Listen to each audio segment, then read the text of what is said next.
mystery of the fiscal cliff. This was the Taxpayer Relief Act, signed on January the 2nd of this year.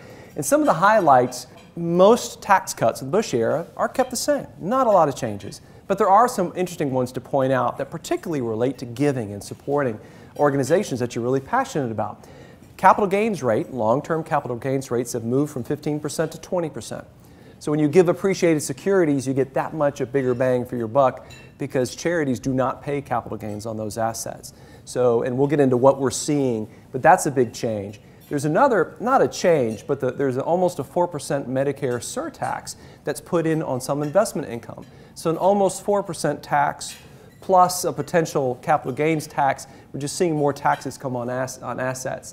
The $5 million estate gift and generation skipping tax exemptions were set permanently at $5 million, and that rate is 40% for taxing. And then the PEAS provision, I wanted to make sure that we touched out on this because this is causing a lot of confusion. The PEAS provision, and I'm from the South, and so I mean this in the Southern way, but Donald Pease, God bless his heart, he was congressman from Ohio, and he led a provision which basically phases out income tax deductions for high income earners. And this does include the charitable deduction. So we'll talk about that and what that means a bit. And then what I'm really excited about is that for 2013, we have the charitable rollover. Charitable rollovers. $100,000 is the cap, and you can do it for this year. So you're able to designate from your individual retirement account up to $100,000 that passes from the custodian who's holding your IRA to a charity. And no taxes are paid. So if you have an RMD, required minimum distribution, and typically you receive it, you have to pay ordinary income taxes on it. You have to take a certain amount out based on your age, and you have to pay ordinary income. And if you don't need that, a nice way to move that asset forward is to have that go to the charity instead. And it's a great way to do it. We're seeing a lot of folks really refocusing on that for this year. It's not guaranteed past 2013. And so this is definitely an off to the races moment to look at because it's something to think about. It takes a little bit of time to do, but once you do it, it makes a whole lot of sense avoiding no one gets ordinary income, because the government is an involuntary charity, and this is a nice way to direct that charity to where you want it to go versus involuntary. But I did want to share with you a little bit about the ordinary income tax rates because I would not be a good recovering former estate planning lawyer if I didn't at least talk a little bit about tax charts on the side. But the highest tax bracket has been increased to just under 40%, 39.6, for income earners over a certain amount, the 400s or so range. So those ranges have gone up. This is the most recent Giving USA report from last year. So tracking giving in 2011, almost $300 billion was given in the U.S. And we'll probably definitely see more than $300 billion from this past year in giving. And I wanted to share, religion and education for pretty much forever in the U.S., since this has been tracked, have been at the top of the charts.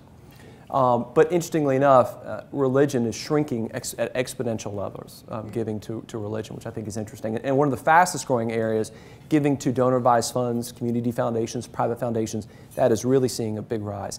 But I wanted to point out the 4%. Arts, cultures, and humanities, all lumped in there at a little over $13 billion, amounts for just 4% of giving from what we have from arts and culture. And that's been pretty consistent. I think it was a slight decline from the year before, but that's pretty consistent. Now, I did want to touch base and provide a little bit more color on that specific and try to drill it down to more into arts organizations. 69% of the high net worth individuals, and these are folks, this is everyone, so just focusing on the high net worth individuals, 69% give to some arts organization.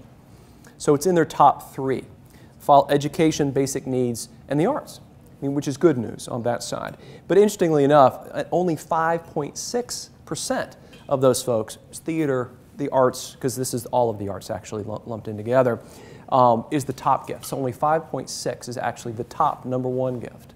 So it's important, but not as important as it should be. Particularly with some of the changes that we're seeing more and more individuals focus on outright giving to charities. And they're looking at it, instead of just writing a check or using a credit card, actually giving appreciated securities, which makes a lot of sense right now because of the increase in the capital gains. Theaters don't pay capital gains rates, individuals do. So, the example would be is if I sold my low basis Coca-Cola to give to the charity, that I serve on the board of, I'm going to pay capital gains rate. But if I give that stock straight to that Coca-Cola stock straight to the charity can liquidate that, use it, and they do not have to pay capital gains on it. And so we're seeing a renewed interest in kind of old school giving, really paying attention to appreciated securities, moving them over in batches to save taxes on that side.